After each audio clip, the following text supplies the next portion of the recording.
Problema de aplicación de las leyes de Kirchhoff. Calcular las corrientes I1, I2 e I3 en cada uno de los ramales del circuito. Nos dan como datos de entrada las resistencias que conforman el circuito y las fuentes de poder que han sido conectadas al circuito.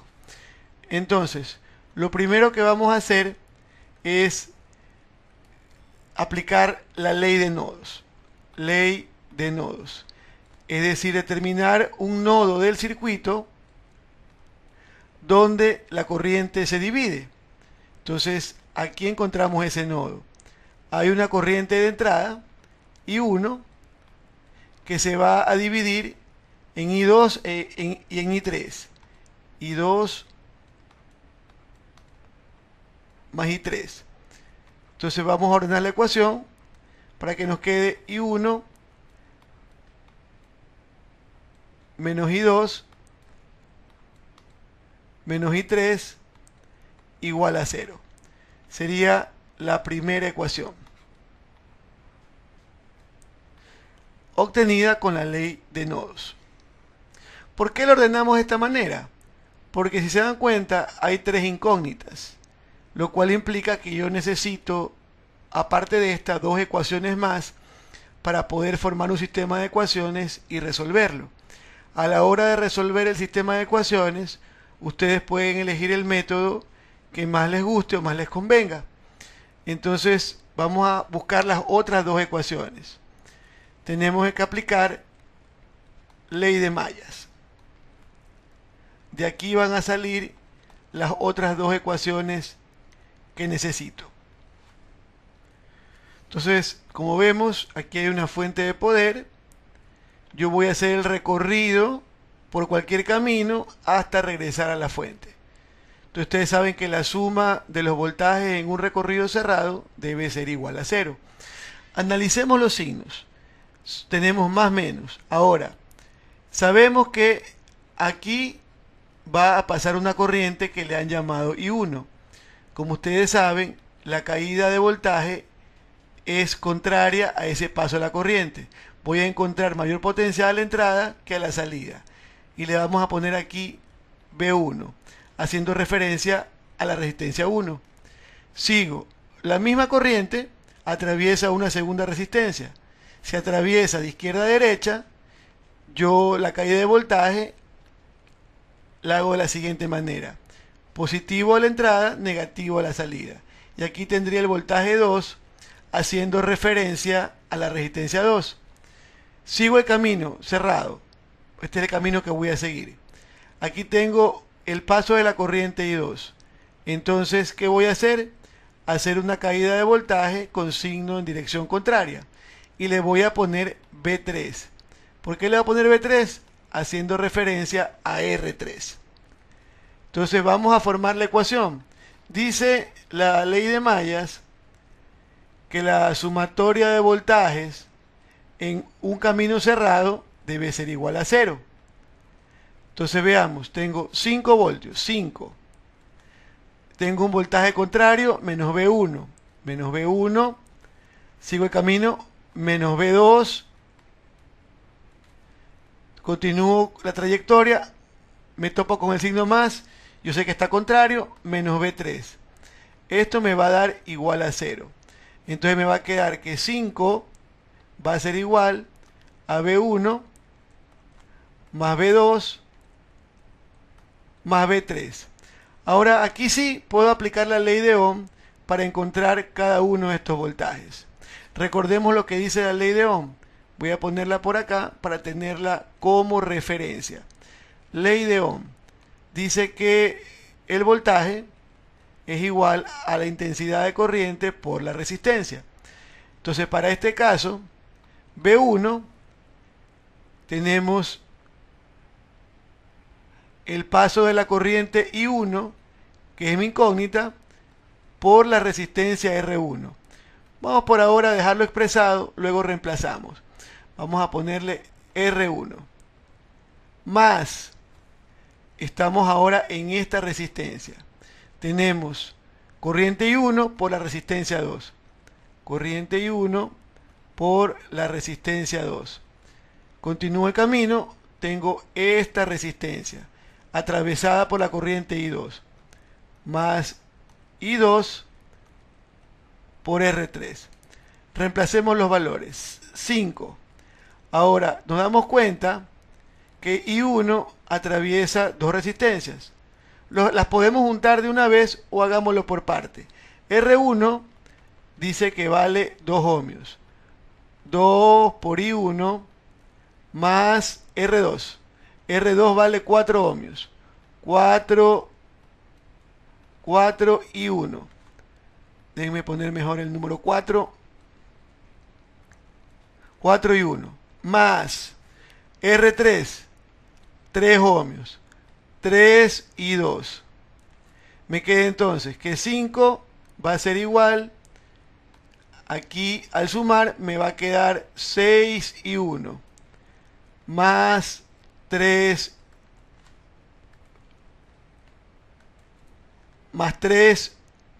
y 2. Y tendré aquí mi segunda ecuación. Listo, eso lo hice con el primer recorrido. Vamos a hacer ahora un segundo recorrido para encontrar la ecuación que me hace falta. Este fue el primer lazo. Vamos a hacer el segundo lazo. Igualito, sumatoria de voltajes alrededor de ese lazo debe ser 0. Comencemos a hacer el recorrido. Para ello, debo recordar lo que yo ya había hecho en un principio. Esto no lo puedo cambiar. Entonces, para no confundirnos, voy a borrar lo que no voy a usar en esta segunda parte. Esto sí lo uso porque es común para los dos. Entonces, vamos a hacer el recorrido. Veamos, salgo de aquí. Tengo 3 voltios de salida. 3 voltios. Vengo y encuentro un voltaje a favor, no un voltaje en contra como en el lazo anterior. Está en el mismo signo la polaridad. Entonces, más B3. Sigo haciendo el recorrido. Encuentro aquí que esta resistencia la atraviesa I3. Ya saben que la caída de voltaje es contraria. Pongámosle B4 para hacer referencia a R4. Aquí también atraviesa I3, el voltaje cae en dirección contraria. B5 haciendo referencia al 5. Entonces sería, repito, 3 más B3 menos B4 menos B5. Esto va a ser igual a 0. Me va a quedar entonces, ya no le pongamos la palabra voltio, pongamos el 3 directamente, va a ser igual. Veamos los signos. B4 pasa con más, B5 pasa con más, B3 pasa con menos. Volvemos a aplicar aquí la ley de Ohm. Entonces, y B4 pasa la corriente I3 con R4. I3 por R4 más B5 es la misma corriente I3. I3 por R5 menos B3. B3 ya lo habíamos trabajado anteriormente, sería I2 por R3. I2 por R3. Reemplacemos valores. I3 por R4. R4 vale 1 ohmio. O sea que sería 1 por I3. I3 más R5, que sería 5 ohmios. 5 por I3. Menos I2 por R3. R3 vale 3. 3, esto vale 3 dijimos, por I2. Entonces vamos a reducir. ¿Qué me queda? Que 3 es igual a 6 y 3 menos 3 y 2. Entonces tendría aquí yo mi última ecuación con la cual ya puedo formar un sistema de ecuaciones. Entonces vamos a pasarlas a limpio. las tres ecuaciones para elegir con qué método vamos a resolver este sistema de ecuaciones. Entonces, tenemos ecuación 1,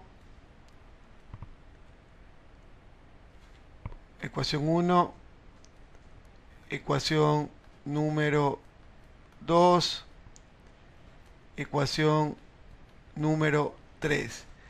Vamos a pasarlas a limpio. Tenemos estas tres ecuaciones. Ahora hay que elegir el método con el cual se va a resolver este sistema de ecuaciones. Entonces vamos ordenándolo de la siguiente manera.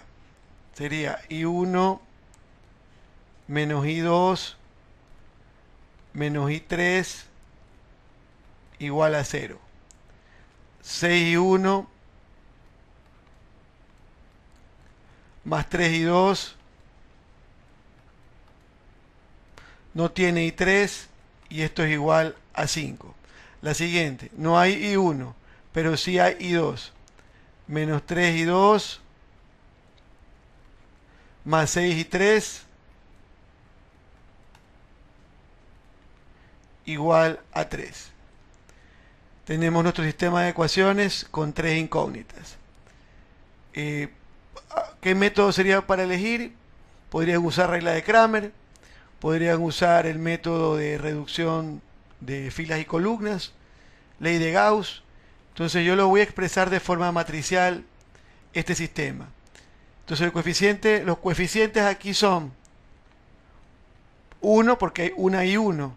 Hay menos 1, hay también menos 1. Abajo 6, 3, 0. Siguiente, 0, menos 3, 6. Las variables que tenemos que, las incógnitas, I1, I2, I3. Y esto va a ser igual a la matriz de términos independientes, 0, 5, 3. ¿Qué es lo que he hecho? Expresar este sistema de ecuaciones de forma matricial. Ahora, ¿cómo lo vamos a resolver? Podemos elegir la opción de regla de Cramer. Entonces, para resolver este sistema de ecuaciones en forma matricial, yo podría recurrir a Excel para ser más ilustrativo. Voy a pasar a limpio a Excel esta representación matricial. Listo.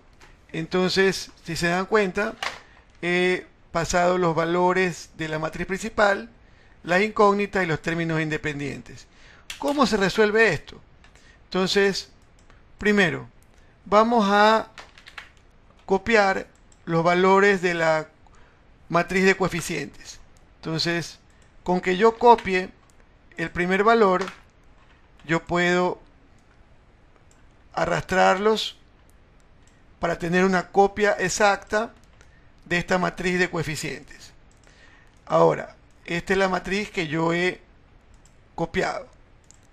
Entonces, ¿cómo se calcula el determinante de esta matriz? Porque son los pasos que necesito. Entonces, dice la regla, copie la primera fila y la segunda fila a continuación para hacer una matriz más grande. Entonces voy a copiar la primera fila, arrastro y ya tengo copiada la segunda fila. Entonces esto fue lo que yo agregué. Esto es lo que yo agregué. Entonces, ¿qué dice Cramer? Dice, multiplique los términos que formen diagonales. Entonces, comenzando por aquí. Yo aquí tengo 1, 2 y 3. Pongámosle color para que sepan lo que voy a multiplicar. Entonces vamos a multiplicar esos valores. Este valor por 3 por 6, lo cual me va a dar 18. Hagamos otra diagonal. 1, 2, 3. Cambiémosle el color para ver la diferencia. Voy a multiplicar esa diagonal. Entonces tengo 6 por menos 3 por menos 1, lo cual tengo también 18. Y por último, una diagonal más, porque es la última que puedo hacer, vamos a ponerle otro color. Entonces voy a multiplicar 0 por menos 1 por 0. Listo. Una vez que yo tengo ya este producto de las diagonales, yo lo que hago es sumarlas. Sumo estos valores. Me da 36. Ese es el resultado de la suma de las tres primeras diagonales. Ahora, vamos a repetir el procedimiento, pero para las diagonales de derecha a izquierda. Voy otra vez a poner el color original. Recuerden que estas dos filas fueron las que yo agregué. Y comenzamos ahora de derecha a izquierda. 1, 2, 3. Tengo una primera diagonal. Pongamos otro color para diferenciar. Hago el mismo procedimiento. Multiplico la diagonal. Listo. Voy a coger una segunda diagonal. Pongámosle otro color. Listo. Vamos a multiplicar. 0 por menos 3 por 1. Y por último, una tercera diagonal, que sería la última. No puedo hacer más diagonales hacia abajo.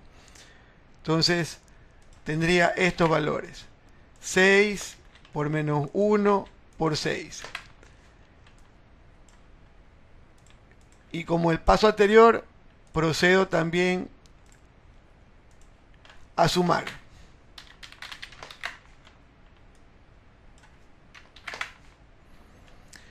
Listo.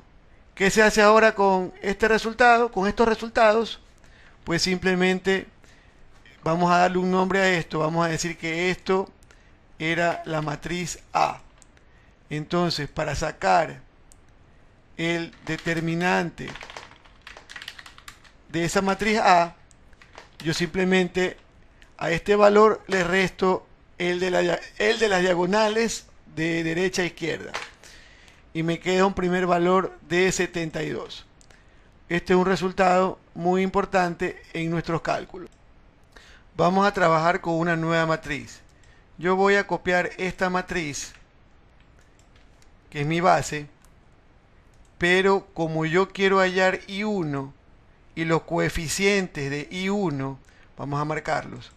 Los coeficientes de I1 ocupan la primera posición. Yo esta primera posición la voy a borrarla y la voy a reemplazar con los valores de la matriz de términos independientes. Entonces simplemente los copio. Entonces tenemos una nueva matriz. ¿Cómo se la hizo? Tomando como base la matriz A, pero como I1 sus valores estaban, sus coeficientes estaban en la primera columna, esa primera columna la reemplazo con la matriz de términos independientes. Entonces, para verlo mejor, repito, estoy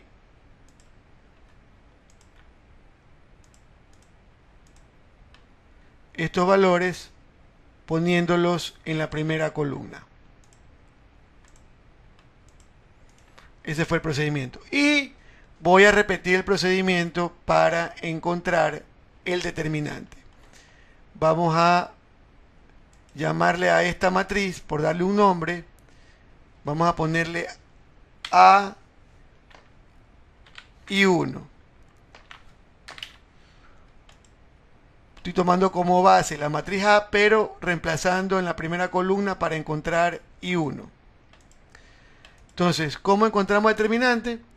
Lo hicimos hace un momento. Vamos a repetir el proceso. Voy a copiar la matriz. Esos son los valores de la matriz que voy a usar. ¿Cuál es el procedimiento anterior? Recordemos. Voy a repetir las dos primeras filas. Copio este valor y simplemente quedan copiadas las dos primeras filas. Entonces, procedemos a la multiplicación de diagonales. Entonces, comienzo de izquierda a derecha. Primera diagonal. Este valor por 3 y por 6. Ahí está mi primera diagonal. Segunda diagonal. Comienzo en la segunda posición y completo con los productos hasta acabar la diagonal. Tercera diagonal. Comienzo aquí por -1 y por 0. No hay más diagonales de izquierda a derecha. Luego el procedimiento era simplemente sumar. Vamos a sumar estos valores y nos da 15. Ahora, ¿qué nos toca? Las diagonales de derecha a izquierda. Es decir, vamos a hacerlo, vamos a indicarlo con una flecha. Tocaría las diagonales en esta dirección. Esta sería la primera diagonal. Esta sería la segunda diagonal. Y esta sería la tercera diagonal. Procedemos al producto de los elementos de cada diagonal. Primera diagonal, -1 por 3 por 3. Siguiente diagonal, 0 por -3 por 0. Siguiente diagonal, 6 por -1 por 5. Luego sumamos estos resultados. Listo. Entonces, ¿cómo calculamos el determinante de la matriz AI1? Simplemente restando estos dos resultados. Entonces, para encontrar I1, vamos a dividir el determinante AI1, lo vamos a dividir para el determinante de la matriz de coeficientes, que fue lo que hallamos en un principio. Hacemos la división, 54 dividido para 72, lo cual nos da 0.75 amperios. Entonces anotamos nuestra respuesta. I1 igual 0.75 amperios. Faltaría encontrar I2 y faltaría encontrar I3. El procedimiento se repite. Lo mismo que hicimos para AI1 hasta que encontramos este determinante, lo hacemos para la corriente 2 y para la corriente 3. ¿Cuál es la diferencia? Que hace un momento, como I1 tenía sus elementos en la primera columna, esa primera columna fue reemplazada con los elementos de la matriz de términos independientes. Para I2, ¿qué columna representa I2? I2 representa la segunda columna. Es decir, que en mi nueva matriz, para poder encontrar I2, yo voy a copiar nuevamente esta matriz, pero estos valores serán reemplazados con la de términos independientes. Y el procedimiento es el mismo. Y cuando sea el caso de I3, yo voy a copiar toda la matriz, pero ahora estos valores reemplazarán la tercera columna. Y de esa manera puedo repetir el procedimiento. Entonces, eso queda tarea para ustedes. La corriente I2 debe salirles 0.17 amperios y la corriente I3